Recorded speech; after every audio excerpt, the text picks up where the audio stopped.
오늘 우리 함께 나누실 말씀 오후 예배 갈라디아서 5장 22절에서 23절, 마태복음 25장 45절 46절 두 구절 말씀을 함께 읽겠습니다. 그 두 군데 우리 다 같이 먼저 갈라디아서 5장 22절 23절 말씀 읽겠습니다. 오직 성령의 열매는 사랑과 희락과 화평과 오래 참음과 자비와 양성과 충성과 온유와 절제니 이 같은 것을 금지할 법이 없느니라. 아멘. 마태복음 25장 45, 46절 이에 임금이 대답하여 이르되 내가 진실로 너희에게 이르노니 이 지극히 작은 자 하나에게 하지 아니한 것이 곧 내게 하지 아니한 것이라 하시니니 그들은 영벌에 의인들은 영생에 들어가리라 하시니라. 아멘. 할렐루야. 오늘은 우리가 성령의 9가지 열매에 대해서 우리가 계속 살펴보고 있는데요. 우리는 벌써 오늘로 6번째 그 성령의 열매, 오늘은 7번째 시간이고 6번째 열매에 대해서 배우겠는데, 6번째 열매는 따라합시다. 양선. 이 양선이란 말은 우리가 잘 쓰지 않는 단어예요. 이 양선이란 말은 헬라어로 아가도시네라는 단어를 쓰는데요, 선함이라는 뜻입니다. 그니스라는 그 영어랑 똑같은 말이고요. 여러분 혹시 히브리어도 이런 얘기 들어보셨죠? 토브라는 말 들어보셨죠? 토브가 이게 선함이라는 뜻입니다. 그래서 옛날에 제가 아시는 분들이 토브 미용실도 있었는데, 토브 하면 이제 선하다, 그리고 뭐 양선, 뭐 이렇게 얘기할 수 있는 선하다라는 뜻을 갖고 있습니다. 자, 그렇다면 여러분들 일반적으로 우리가 선하다가 가지고 있는 의미는 뭘까? 일반적인 선함이라는 의미는요, 올바르고 착하여 도덕적 기준에 맞는 데가 있다라는 의미입니다. 그러니까 국어사전의 의미로 본다면 따라합시다. 올바르고 착하여 도덕적 기준에 맞는 데가 있다. 그런데 여기에 보면 재밌는 말, 재밌진 않지만 의미가 있는 말이 있어요. 뭐냐면 반대말이 뭘까요? 반대말이에요. 선하다의 반대말. 이거 기억하셔야 돼요. 시험에 나옵니다. 선하다의 반대말이 뭐라고요? 악하다라는 단어예요. 이거 잘 여러분들 아셔야 돼요. 좀 이따 제가 왜 이것이 의미가 있는지에 대한 이야기를 해드리도록 하겠습니다. 그러니까 누군가가 선하다고 말할 때 그 사람은 올바르고 착할 뿐만 아니라 세상의 도덕적 기준에도 부합하는 인생, 어긋나지 않는 인생을 살아가는 것이고, 결국에는 악함이 없는 사람, 이 사람을 선한 사람이라고 우리가 얘기한다는 거예요. 자, 그렇다면 여러분들한테 물어보겠습니다. 여러분들한테 우리가 한번 여기를 보시고 잠깐 내려놓으시고 여러분들 한번 물어볼 테니까 대답 한번 해주세요. 여러분들은 이러한 선함, 다시 말씀드릴게요. 선하다는 건 올바르고 착할 뿐만 아니라 세상의 도덕적 기준에도 부합하고 악하지 않은 사람을 뭐라고요? 그러면 여러분들한테 물어볼게요. 이런 선한 사람을 보신 적 있으십니까? 아멘 하기도 어렵고 노멘 하기도 어렵고. 여러분 주변에 선한 사람들은 계시죠? 선해 보이는 사람 있습니까? 없습니까?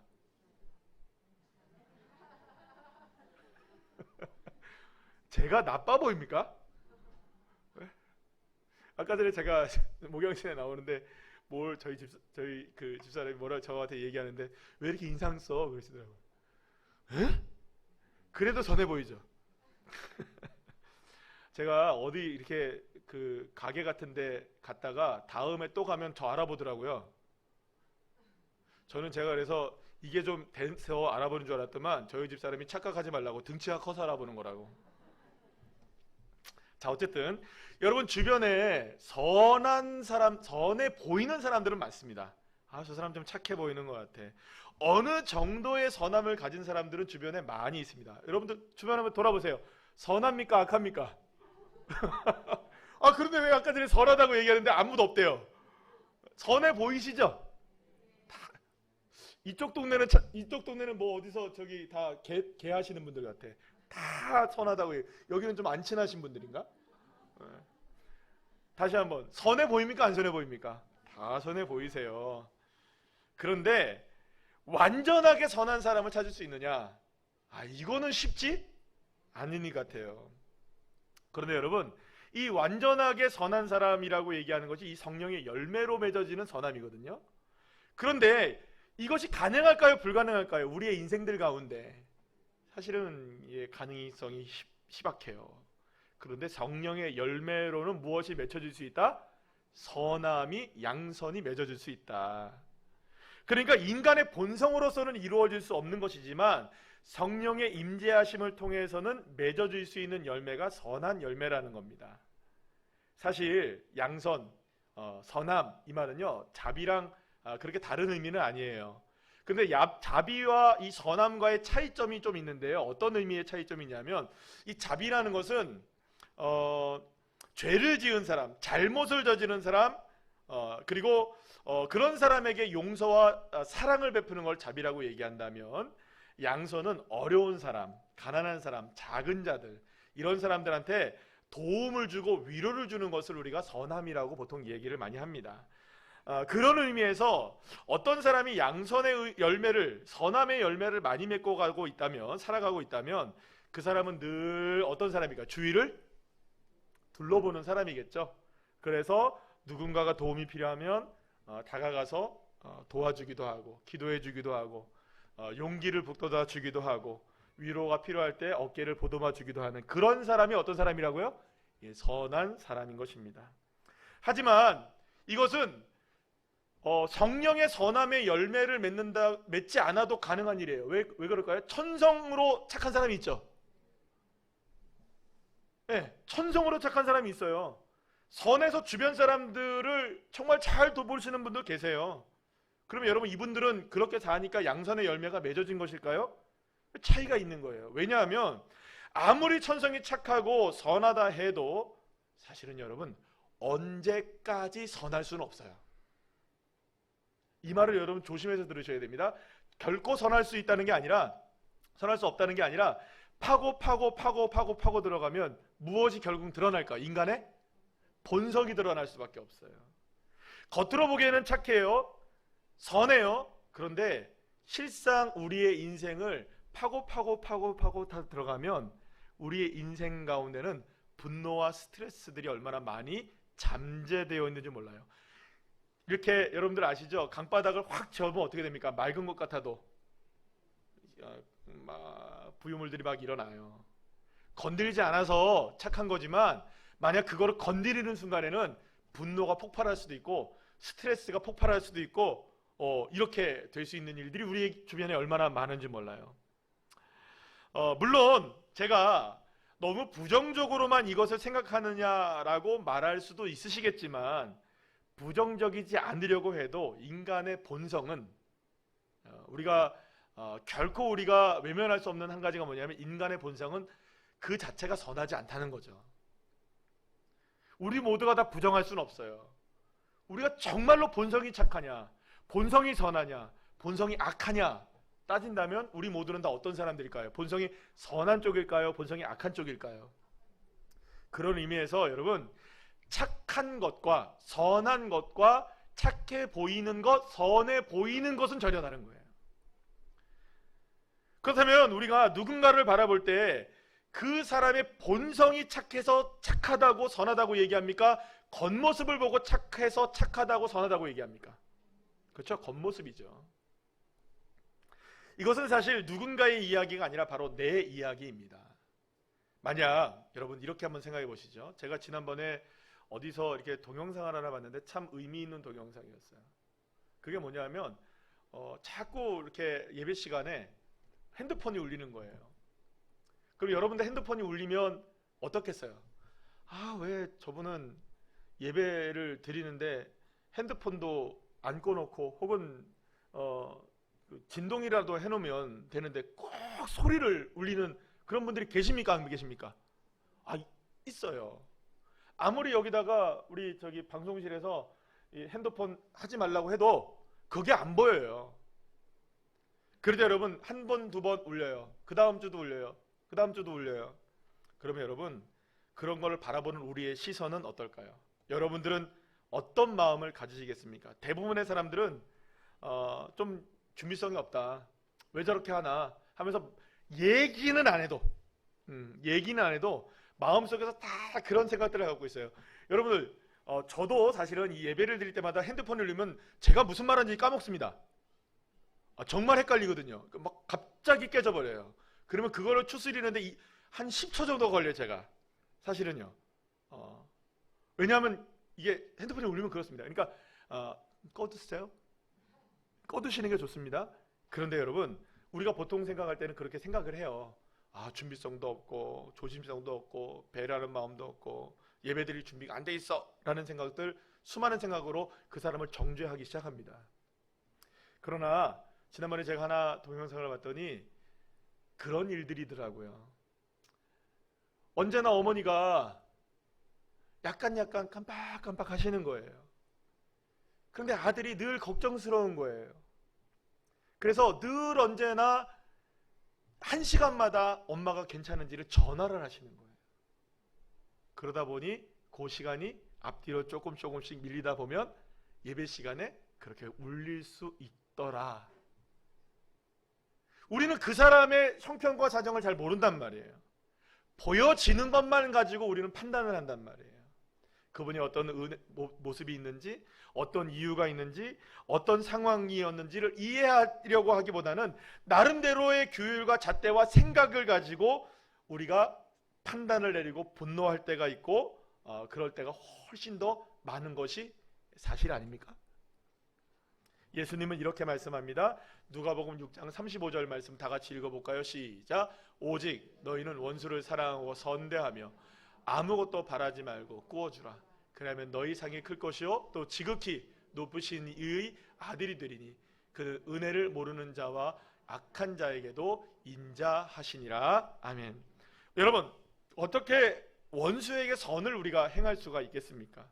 어떻게 악한 자에게 은혜를 베풀고 그런 사람에게 선을 베풀 수가 있겠습니까?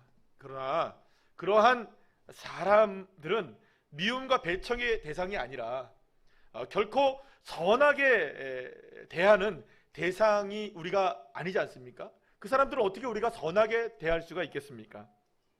선하게 대할 수 있는 사람에게는 우리가 선하게 대하는 것은 어려운 게 아니에요. 나에게 선하게 대하는데 그 사람에게 선하게 대하는 게 왜 어렵겠습니까? 착한 사람, 선한 사람, 좋은 사람, 겸손한 사람, 법 없이 사는 사람, 그런 사람에게는요, 우리 모두가 다 선하게 대하는 거 쉬운 일입니다. 그렇죠? 어렵지 않아요. 그래서 늘 세상은 상대적인 것 같습니다. 선하기 때문에 선하게 대하고, 사실은 그래서 악하게 대하기 때문에 악하게 대할 때가 많아요. 그래서 우리도 모르게 눈에는 눈, 이에는 이가 우리의 삶에 생활화가 되어 있는지 모릅니다. 사실은 이런 법칙이 선을 행하는 데에서도 여전히 따라가고 있는 것이 아닌가라는 생각을 해보게 돼요. 그러고 보면 인간의 본성상 선을 행할 능력 자체가 없는 존재라는 것을 우리가 반드시 알고 있어야 합니다. 우리는 뭘 행할 능력이 없다고요? 선을 행할 능력이 없어요. 왜냐하면 이게 상대적이기 때문에 그래요. 다시 한번 말씀드립니다. 완전한 선한 사람이 없는 거예요. 그러니 여러분 생각해 보세요. 상대적이라고 말씀드렸어요. 우리가 선하게 대하는 사람들한테는 우리가 잘 선하게 대해요. 그러니까 악한 사람에게는 우리가 선하게 대합니까? 악하게 대합니까? 동일하게. 그렇게 대하더라 이 말이에요. 그렇다면 여러분 보세요. 완전하게 선한 사람이 없다는 것은 우리에게는 선을 행할 수 있는, 대항할 수 있는 그 능력도 사실은 우리에게 존재한다, 존재하지 않는다. 존재하지 않는다는 것을 의미하는 겁니다. 그러니 우리가 선을 행하는 것 같아 보여도 그 속에는 늘 악함이 자리 잡을 수밖에 없는 것입니다. 왜냐하면 그것이 인간의 본성이기 때문이죠. 그래서 성경은 로마 3장 10절에서 12절 말씀을 통해서 이렇게 말씀합니다. 한번 읽어볼까요? 시작. 기록된 바 의인은 없나니 하나도 없으며 깨닫는 자도 없고 하나님을 찾는 자도 없고 다 치우쳐 함께 무익하게 되고 선을 행하는 자는 없나니 하나도 없도다. 자, 그렇다면 어떻게 성령의 열매는 선을 행할 수 있는 능력조차 없는 우리에게 선한 열매를 맺게 할 수 있을까 하는 것이죠. 우리의 능력으로 선의 열매를 맺을 수 없는데 성령의 은혜로는 열매를 맺을 수 있다. 그러면 여러분, 성령의 열매는 우리한테는 못 맺어지지만 누구는 맺게 하신다는 겁니까? 성령님은 맺게 하신다.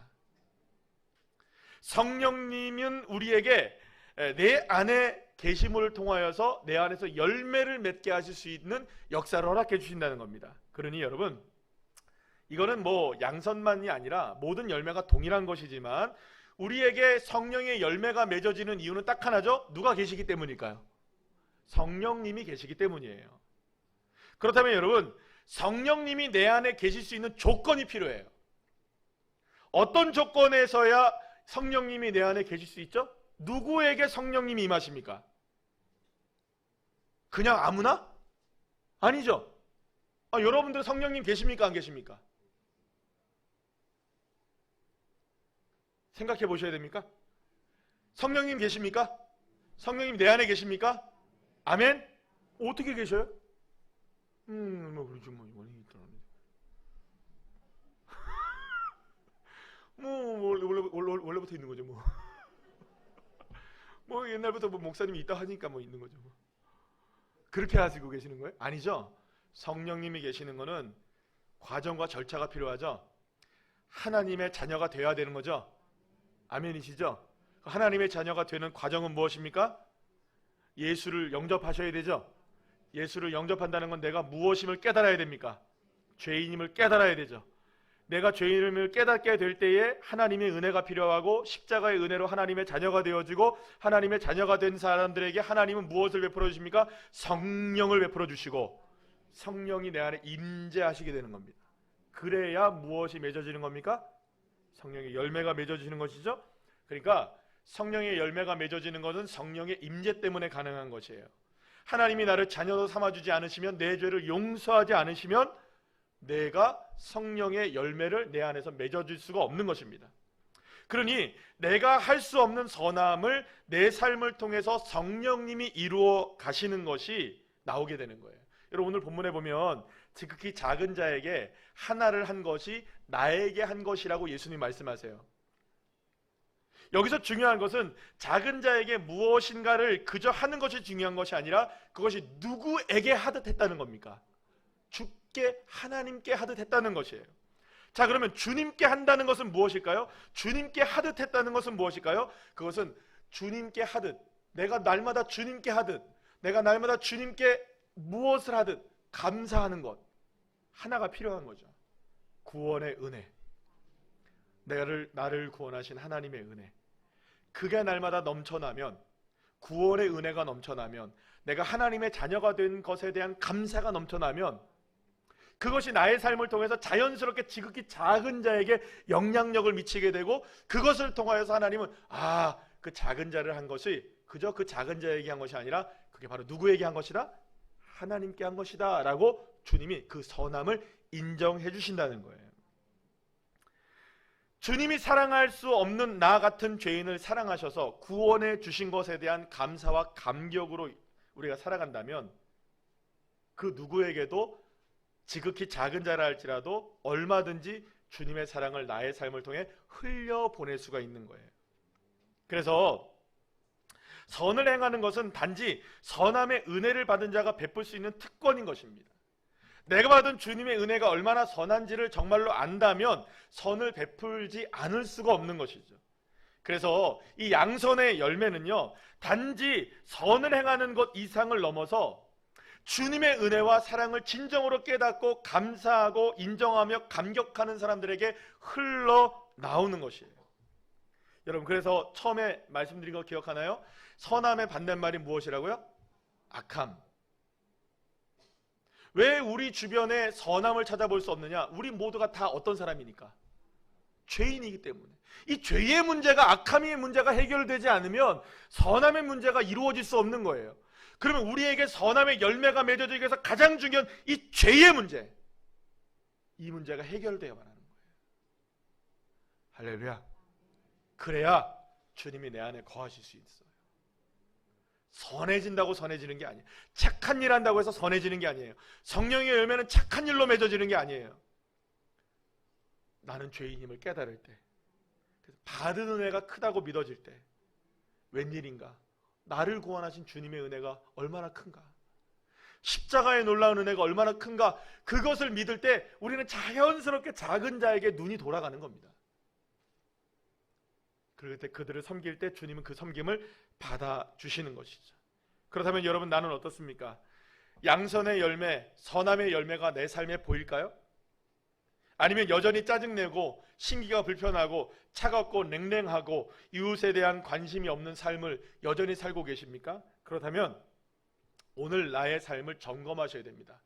그럼 뭘 점검해야 될까요? 나는 선하지 않아. 이걸 점검하는 것이 아니고, 물론 점검해야겠죠? 내 선함을 점검하셔야겠죠? 내가 얼마나 선하지 못한지를 점검해야겠죠? 그런데 거기보다 더 들어가셔야 돼요. 어디로 가셔야 될까요? 내가 죄의 문제 가운데 하나님 앞에 감격하고 있는가? 나를 구원하신 예수 그리스도의 십자가의 은혜를 생각하면 눈물이 나는가? 주님의 십자가의 은혜가 정말로 나에게 은혜가 되는가? 이걸 점검하지 않으면 우리의 삶엔 선함의 열매가 맺어질 수 없는 거예요. 그래서 여러분, 내가 선한지 내가 미지근한 사람인지 악한 사람인지를 보면 나는 알잖아요. 다른 사람은 겉으로만 보니까 몰라요, 여러분. 그죠? 웃고 있어도 웃는 게 아닐 수 있어요. 웃고 있어도, 상대방에 대해서 웃고 있어도 웃는 게 아닐 수 있잖아요. 나는 알잖아요. 나는 선하지 않다는 거. 그 기준을 딱 내 삶을 돌아볼 때, 지금 내가 구원의 은혜에 감격하지 못하는구나. 그러니까 선의 열매가 맺어지지 않는 거예요. 다른 것도 다 마찬가지예요. 무엇으로부터 시작해야 될까요? 예수의 십자가의 은혜. 거기서부터 뿌리로부터 우리가 잘 건강하게 자라나야 돼요. 그 씨앗이 온전히 심겨지지 않으면 열매가 맺어질 수 없기 때문이에요. 사랑하는 여러분, 양선의 열매도 무엇으로 맺을 수 있느냐? 예수 그리스도의 십자가의 은혜로부터 다시 시작하는 거예요. 할렐루야. 그래서 여러분, 우리의 평생에, 저와 여러분의 평생의 신앙생활을 하면서 주님을 만날 그날까지 지나침이 없는 한 가지가 있어요. 날마다 반복하고 매 시간마다 반복하고 매일마다 모든 순간에 반복해도 지나치지 않는 한 가지는 뭐냐? 십자가의 예수님의 은혜인 거예요. 할렐루야. 그래서 여러분, 누군가가 만약에 왜 자꾸 이게 예수님 얘기만, 십자가 얘기만 하세요? 다른 얘기 없어요? 외람되지만 다른 얘기는 많아도 그 얘기를 빼놓으면 안 돼요. 아멘이시죠? 그래서 시작도 예수님이시고 과정도 예수님이시고 결론도 예수예요. 할렐루야. 그래서 여러분들의 삶에 선한 열매가 많이 맺어지기를 축복합니다. 그러기 위해서 다시금 예수의 십자가로 시작해서 열매를 풍성하게 맺어나가는 귀한 자녀들 한 분 한 분들 다 되시기를 간절히 축원합니다.